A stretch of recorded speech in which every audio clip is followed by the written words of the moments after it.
It was exactly 11:51 p.m. on a Tuesday when the vibration buzzed against my nightstand. It wasn't a phone call. It wasn't a knock on the door. It was just a single, glowing notification from the contact listed as Mom. I rolled over and squinted at the screen. The message was short, brutal, and meticulously punctuated. "We have had a family meeting. Jason needs the space. You have 48 hours to find somewhere else. Do not make this hard." I stared at the words, the blue light stinging my eyes in the pitch-black room. A family meeting. One I wasn't invited to, regarding an apartment I had been paying for. 2 seconds later, another notification popped up. Jason liked the message. Panic usually starts in the chest. My heart should have been hammering against my ribs. I should have been typing out a furious, typo-riddled response asking how they could do this to me. But lying there, staring at that heart icon next to my eviction notice, I didn't feel a single tremor of sadness. I felt clarity. Before I tell you what I did next, drop a comment telling me where you are listening from and what time it is for you right now. I want to see who is awake with me. I sat up in bed. My movements were stiff, robotic. I didn't turn on the main light. The glow of my laptop screen was enough. It cast a harsh, blue square of light across my duvet as I opened it. I logged into my banking portal. The interface loaded, showing a series of scheduled transfers. Green numbers. Steady, reliable, outgoing payments that had been keeping this household afloat for 4 years. My eyes scanned the first line item. $1,800. Scheduled for tomorrow morning. The description read Mom's Essentials. But we all knew what it really was. It was debt repayment for her credit cards. It was Jason's gas money. It was the buffer that kept reality from crashing through the front door. I moved the cursor. It hovered over the cancel button for less than a second. Click. "Are you sure you want to cancel this recurring payment?" the pop-up asked. I didn't blink. Yes, confirmed. Next was the premium cable package. The one with the deluxe sports bundle Jason insisted he couldn't live without because crypto stress required downtime, $145 a month. I opened the Providers tab. Manage subscription. Cancel service. Effective. Immediately. Done. Then, the grocery delivery. $200 worth of organic produce, steaks, and the specific brand of energy drinks Tiffany liked, scheduled to arrive at 9 a.m. I navigated to the order history. Cancel order. The refund receipt hit my inbox 3 seconds later. I sat back in my chair. The fan on my laptop whirred softly in the quiet room. It was a strange sensation. Usually, when you are attacked by the people supposed to love you, you feel small, you feel weak. But as I watched those pending transactions disappear one by one, I felt a surge of adrenaline that had nothing to do with fear. This wasn't a tantrum. A tantrum is loud and messy. This was an audit. For years, I had treated my family like a charity case, pouring resources into a black hole because I thought that was the price of admission for love. But they had just made it very clear that I wasn't a family member. I was a tenant. And worse, I was an unwanted tenant. Well, tenants don't pay for the landlord's credit card debt. Tenants don't subsidize the owner's luxury cable package. Tenants pay rent, and nothing else. And since I was being evicted, my financial obligations had just hit zero. I closed the laptop. The room went dark again. The silence returned, but it felt different now. It wasn't the heavy, suffocating silence of a victim waiting for the axe to fall. It was the crackling, electric silence of a bridge burning down in the distance. I pulled the covers up to my chin and closed my eyes. For the first time in years, I fell asleep within minutes. I woke up at 6 a.m. sharp. I didn't set an alarm, but my body knew there was work to do. The sun was just starting to bleed through the blinds, casting long, gray shadows across the floorboards I had paid to refinish 2 years ago. I walked into the kitchen, made a pot of black coffee, and retrieved the black leather notebook from the back of my file cabinet. I called it the ledger. I sat at the island, the cold granite pressing against my forearms, and flipped to the very first page. The date was written in neat, hopeful cursive, October 14th, 4 years ago. That was the day my mother sat at this exact table, sobbing into a paper towel because the bank was taking the house. My father had passed away, leaving nothing but debt, and she had spent the life insurance money on appearances, new cars, vacations we couldn't afford, and gifts for Jason. The foreclosure notice was bright pink. I remember how it looked against the dark wood of the table. I was 22 years old.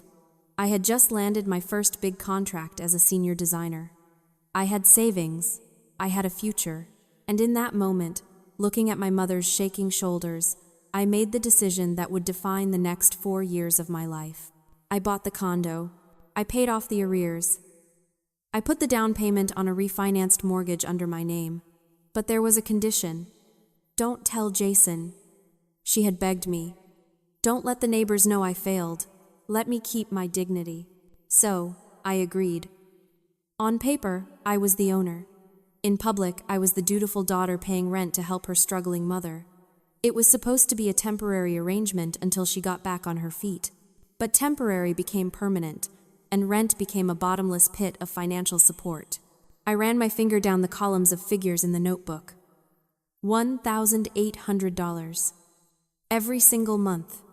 For 48 months. That is $86,400. That didn't even include the emergency repairs, the groceries, or the bailouts for Jason's sure-thing investments. For a long time, I wondered why I stayed. Why did I keep paying when she treated me like a live-in maid? Why did I tolerate Jason's sneering comments about my job when I was the one keeping the roof over his head? Psychologists call it the sunk cost fallacy. It is the irrational urge to keep investing in a failing endeavor simply because you have already invested so much. You tell yourself that if you walk away now, all that money, all that time, and all that emotional labor goes to waste. You convince yourself that one more payment will finally yield a return. One more favor will finally earn their respect. I took a sip of coffee. It was bitter, but it cleared the fog in my brain. I realized now that I hadn't been investing in a family. I had been paying a tax. A guilt tax. I believed that if I paid enough, eventually I would buy the right to be treated like a daughter. I looked at the total sum at the bottom of the page. It was a staggering number, but as I stared at it, the heaviness in my chest evaporated. In business, when an asset becomes a liability, you don't keep pouring capital into it hoping it will magically turn a profit. You liquidate it. You cut your losses, and you walk away. I closed the notebook with a soft thud. The sunk cost fallacy only works if you still want the reward. But I looked around the kitchen at the dirty dishes Jason had left in the sink, at the pile of unpaid bills Deborah had ignored, and I realized I didn't want their approval anymore. The ledger was closed, and now, it was time for the final audit. I was still sitting at the kitchen island when the front door swung open. They didn't knock. They never knocked. Jason walked in first, holding a metal tape measure. He didn't even look at me. He walked straight past the kitchen and headed down the hallway toward my bedroom. His wife, Tiffany, trailed behind him, holding a Starbucks cup with lipstick stains on the lid. "The lighting in here is terrible," Tiffany said, scanning the living room I had decorated. She ran a manicured finger along the bookshelf. "And God, Megan, do you ever dust? It's going to be a nightmare for my allergies." I stayed silent. I watched them over the rim of my coffee mug like an anthropologist observing a primitive, aggressive species. From down the hall, I heard the snap of the tape measure retracting against the wall. "Yeah, this works," Jason shouted, his voice booming. "I can fit the server rack in the closet if I take the doors off. The cooling units can go by the window. We'll need to upgrade the electrical, though. Megan's setup is ancient." He was talking about my bedroom, the room I was currently sleeping in. He was measuring it for his crypto mining rig, the latest in a long line of get-rich-quick schemes that had previously included dropshipping cheap sunglasses and a failed podcast network. Then, my mother walked in. Deborah. She wasn't wearing the shame of a mother kicking her daughter out on the street. She was wearing a beige cardigan and a look of weary martyrdom.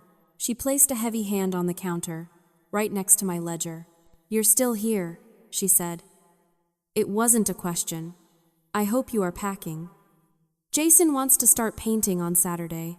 Saturday, I repeated, my voice flat. That is 3 days away. He needs a fresh start, Megan, she said, her voice taking on that familiar, pleading whine. He has a family to think about.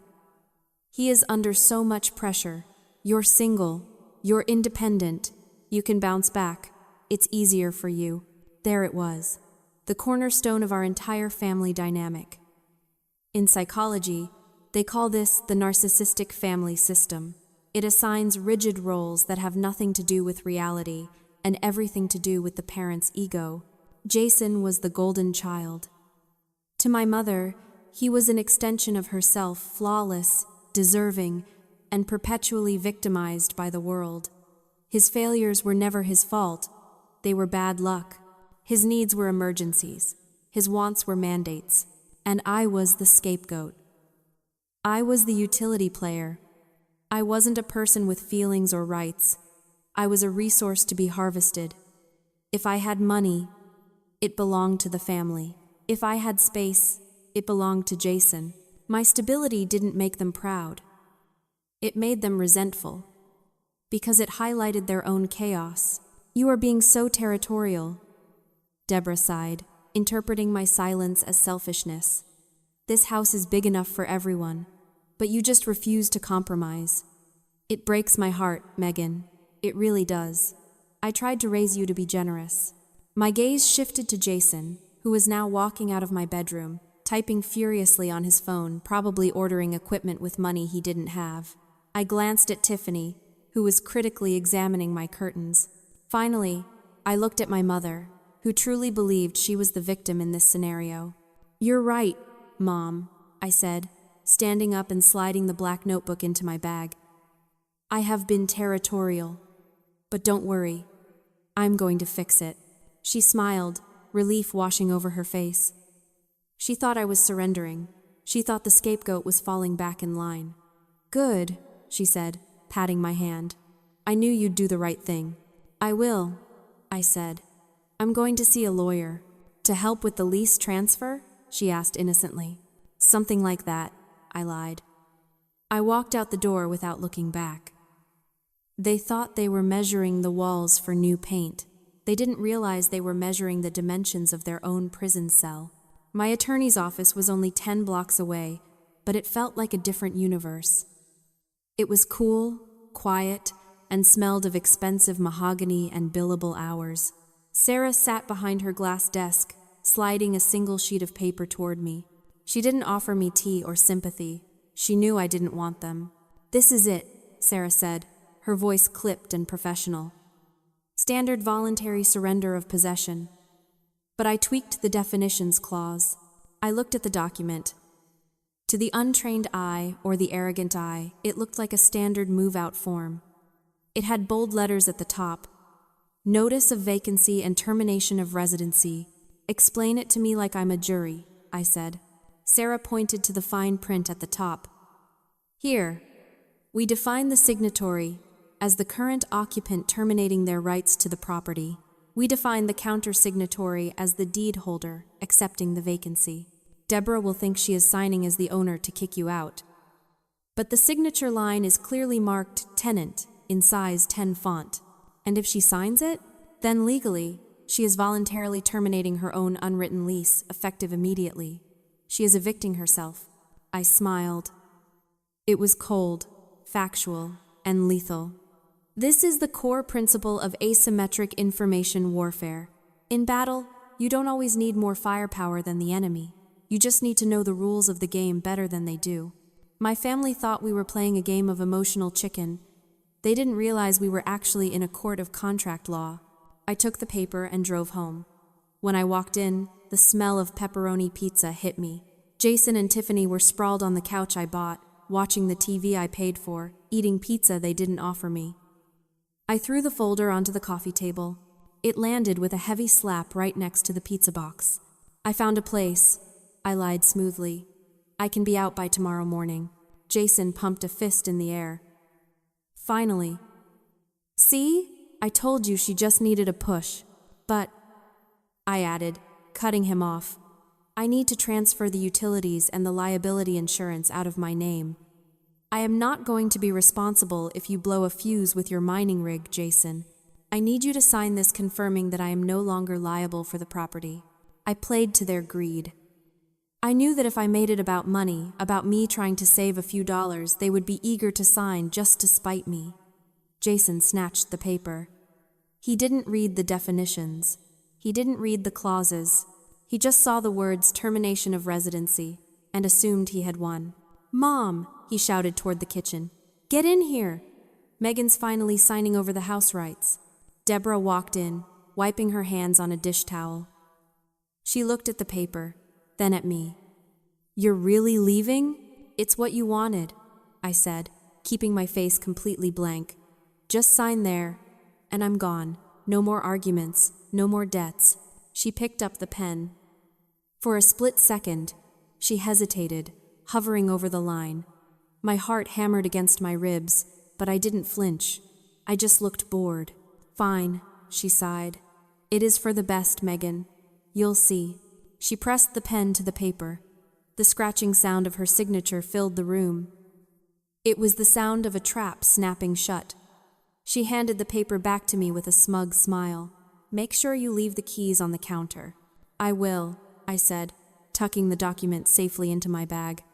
"I'll leave everything exactly where it belongs." They went back to their pizza, laughing about how they were going to redecorate the living room. They had no idea they had just signed their own execution warrant. The next morning, the apartment was chaos. I was packing, or at least I was putting on a performance of packing. I filled cardboard boxes with books I didn't care about and clothes I was planning to donate anyway. Jason was out, probably bragging to his friends about his new crypto HQ.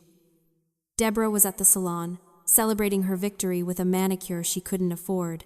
I walked into the living room to grab some packing tape. That was when I saw it. Jason's leather messenger bag was slumped over on the armchair, the flap open. A thick stack of envelopes was spilling out. I recognized the logo on the top envelope. It was a major bank. But it wasn't a bank Jason used. It was the bank that held my mortgage. I stopped. My instincts, sharpened by 4 years of managing this family's disasters, screamed at me. I walked over and pulled the letter out. It was already opened. "Dear Mr. Miller," it read, "regarding your application for a home equity line of credit." I froze. A home equity line of credit. A HELOC. Jason wasn't just measuring my room for servers, he was trying to mortgage the house to pay for them. He was trying to borrow $100,000 against the equity in the condo. I scanned down to the rejection reason. It was circled in red ink. Likely by a furious Jason. Application denied. Applicant is not the title holder of the property. I almost laughed. The idiot thought that because Mom acted like the owner, the bank would just hand him a pile of cash. He had no idea that in the real world, feelings don't equal collateral. But as I shuffled through the rest of the stack, the amusement vanished. Beneath the rejected loan applications was a different kind of envelope. Thin, official, scary. It was addressed to Deborah. The return address was the Department of the Treasury, Internal Revenue Service. My stomach dropped. I pulled out the notice. The paper was heavy in my hand. Notice of intent to levy. I scanned the numbers. They were staggering. My mother hadn't filed taxes for 3 years, including penalties and interest. The total amount due was $52,480. Suddenly, the timeline made sense. The urgency, the family meeting, the eviction. They weren't just kicking me out because Jason wanted a bigger room. They were kicking me out because they were drowning. They needed to get me out of the way so they could try to sell the condo or trick me into signing it over to pay off the IRS before the government seized Deborah's wages. They thought I was the obstacle preventing them from accessing their wealth. They didn't realize I was the only thing standing between them and total ruin. I held the IRS notice up to the light. It was dated 2 weeks ago. They had 2 weeks to pay before the government started freezing assets. I wasn't just their bank. I was their human shield. By kicking me out, they thought they were liberating themselves. In reality, they were firing the only person who knew how to operate the lifeboats. I carefully placed the letters back into the bag, exactly how I found them. Information is ammunition, I whispered to myself. I had planned to leave quietly. I had planned to just lock the door and let the lawyers handle the rest. But now I knew exactly how deep the water was. And I knew that when I pulled the plug, they weren't just going to get wet. They were going to drown. I went back to my room and finished packing. I made sure to pack the coffee maker. They were going to need the caffeine when reality hit them. Saturday morning arrived with the kind of bright, aggressive sunshine that hurts your eyes.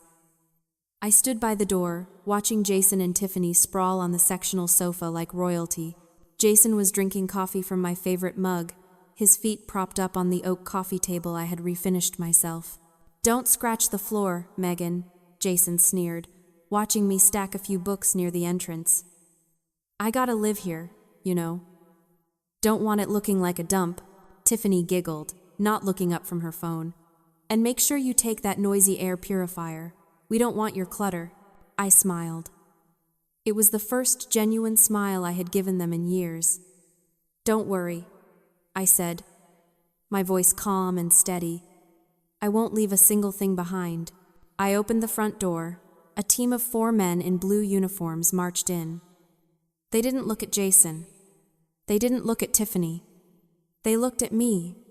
I nodded toward the living room. "Everything," I said. "Start with the electronics." The lead mover walked straight past my cardboard boxes. He walked right up to the wall-mounted 65-inch OLED TV. He unhooked it from the bracket in one smooth motion. "Hey!" Jason shouted, jumping up. Coffee sloshed onto the rug. "Whoa! Put that down! That's Mom's TV!" "Actually," I said, stepping between him and the mover, "I bought that TV in 2021. Here is the receipt." I held up a digital printout. Before Jason could process that, 2 other movers grabbed the sectional sofa he had just been sitting on. They lifted it effortlessly. Tiffany scrambled off, clutching her phone, looking confused. "Megan," Jason yelled, his face turning red. "You can't just take the furniture. How are we supposed to sit?" "That isn't my problem," I replied. "I paid for the couch. I paid for the coffee table. I paid for the rug you just spilled coffee on." I pointed to the kitchen. "Get the fridge, please. And the stove." "The fridge?" Jason shrieked. "You're taking the appliances? I bought them when the old ones died, remember?" I said. "You called me cheap because I waited for a sale.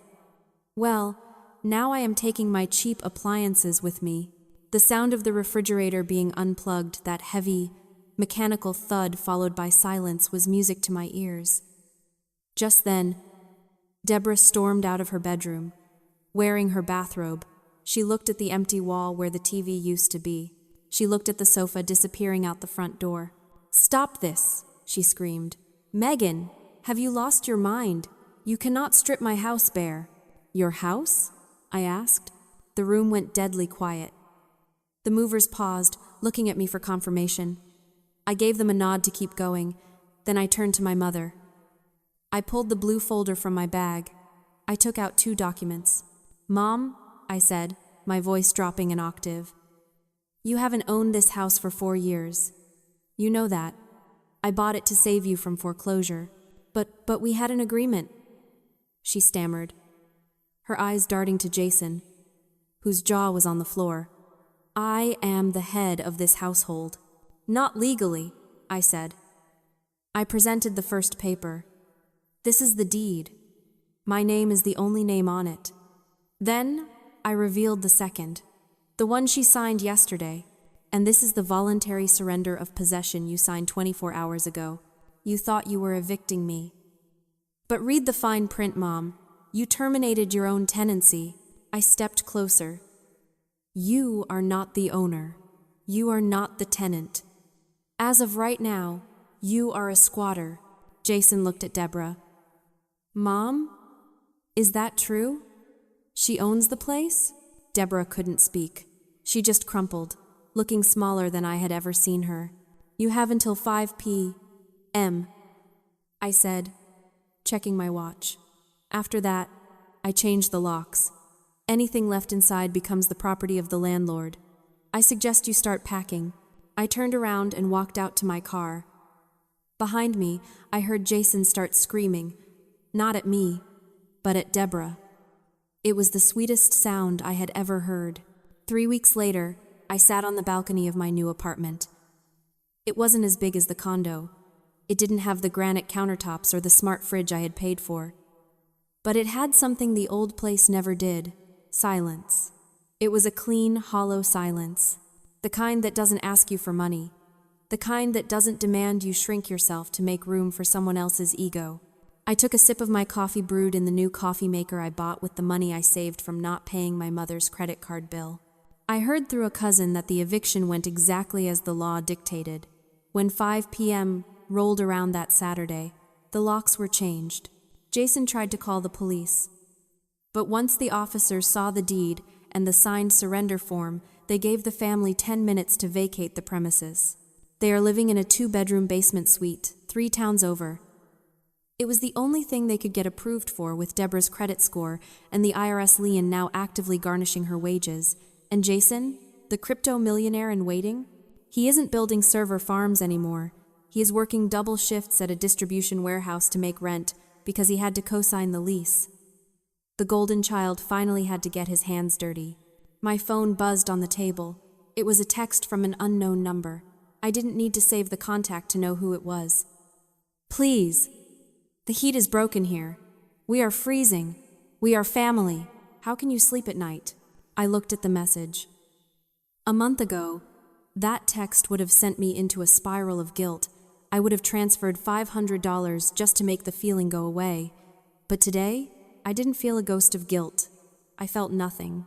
I realized then that I had spent my entire adult life trying to buy their love, thinking that if the transaction was large enough, they would finally value me. But you cannot buy stock in a company that is morally bankrupt. I pressed block. Then I pressed delete. I looked out at the city skyline. I used to think family was about blood.